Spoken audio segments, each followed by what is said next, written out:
मंत्री नितेश राणेंनी निवडणुकीवरून पुन्हा एकदा ठाकरेंना डिवचलंय। आम्ही हिंदू आहोत, उर्दू नाही असं म्हणत मुंबई लव महादेवचा उल्लेख करण्यात आलेला आहे। एक पोस्ट करत नितेश राणे यांनी ठाकरेंना अप्रत्यक्ष टोला हाणलाय। आम्ही हिंदू आहोत, उर्दू नाही, मुंबई लव महादेव असं नितेश राणे ट्विट करतायत। आता बातमी साताऱ्याची आहे। साताऱ्यातल्या दरेगावात ग्रामदैवत उत्तेश्वर यात्रा आणि या ठिकाणी उपमुख्यमंत्री एकनाथ शिंदेंनी सहकुटुंब यात्रेत ते सहभागी झालेले आहेत। शिंदे परिवारानं अभिषेक आणि पूजा अर्चा देखील या ठिकाणी केलेली आहे। साताऱ्यातील दरेगावचं ग्रामदैवत आहे उत्तेश्वर आणि या ठिकाणी उत्तेश्वर यात्रेला दरवर्षीप्रमाणे यंदा देखील उपमुख्यमंत्री एकनाथ शिंदे आणि त्यांच्या परिवारानं भेट दिली। दर्शनासाठी आतुर झालेले रात्रंदिवस सदा सर्व काळ तुझ्यासाठी एक लाख मोलाचे वसई विरारमध्ये बहुजन विकास आघाडीला मोठा झटका आहे। प्रभाग क्रमांक 58च्या महिला अध्यक्ष गायत्री वागचौरे भाजपात आहे। वागचौरेंसह शेकडो कार्यकर्त्यांचा भाजपमध्ये प्रवेश आहे। माजी खासदार पूनम महासन यांच्या उपस्थितीत हा पक्षप्रवेश पार पडला आहे। मीडिया के बंधुओं, इन लोगों का स्वागत करेंगी गायत्री सचिन वागचौरे जी का जो 17 वर्षापासून मी बहुजन विकास आघाडीमध्ये तन मन धन हे सर्व खर्च करून इतकं कार्य केलेलं आहे। माझे सासरे या पक्षामध्ये होते, माझा नवरा या पक्षामध्ये होता, माझी मुलं या पक्षामध्ये आता कार्यरत आहेत।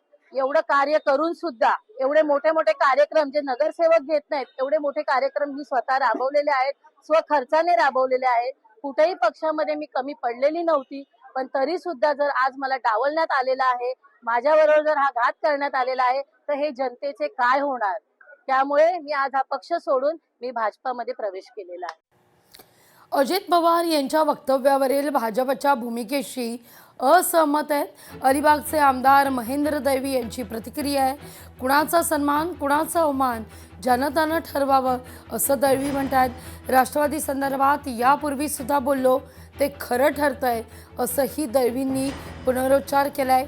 ज्यांनी माझ्यावर घोटाळ्याचे आरोप केले आहेत त्यांच्यासोबत मी सरकारमध्ये आहे असं वक्तव्य उपमुख्यमंत्री अजित पवार यांनी केलं होतं आणि आता त्यावर मित्रपक्ष प्रतिक्रिया देतोय। महाराष्ट्र राज्याचे उपमुख्यमंत्री अजितदादांचं ते स्टेटमेंट होतं की हे सगळं करून मी ज्यांनी माझ्यावर आरोप केले त्यांच्या बाजूला बसून आता कोणाचा सन्मान आणि कोणाचा अवमान आहे की ज्याने त्यांनी विचारधारा राजकीय दृष्ट्या करावं नक्की करावं, पण त्याला जर पश्चाताप झाला असेल खरं आहे। कारण जे चित्र महाराष्ट्रात उभं राहिलं आम जनता बघते येणाऱ्या महानगरपालिका निवडणुकीमध्ये प्रत्येक वरिष्ठ नेत्याचं वक्तव्य काय आहे आणि अशा पद्धतीने चर्चा होणं किंवा उचित नाही आहे। खरं तर मी राष्ट्रवादी अधिकार बोलणार नाही आहे, कारण मी बरंच काय बोलून गेलेला आहे।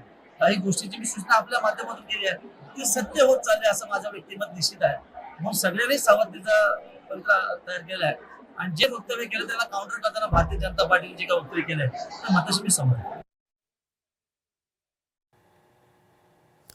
वसई विरारमध्ये गेली 15 ते 20 वर्ष विकासाऐवजी मक्तेदारी सुरू आहे। पुढची महत्त्वाची बातमी, महापालिकेकडे दूध देणारी गाय म्हणून पाहिलं गेलं। भाजप नेत्या पूनम महासन यांची हितेंद्र ठाकूर यांच्यावर जहरी टीका आहे। अनधिकृत इमारती कायदेशीर करण्याचं पूनम महासन यांनी या ठिकाणी आश्वासन सुद्धा दिलंय।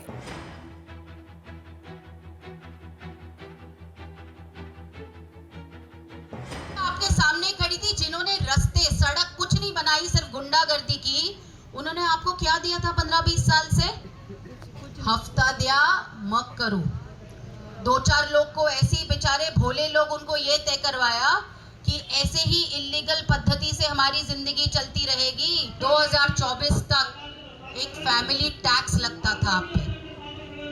हर कोई इस डर से वो टैक्स भी उन लोग को परिवार को देता था, लेकिन इसको महानगर पालिका की तरह उन्होंने देखा नहीं। उन्होंने अपनी मिल्किंग काउ, इंग्लिश में कहते हैं दूध देने वाली गाय के रूप से देखा।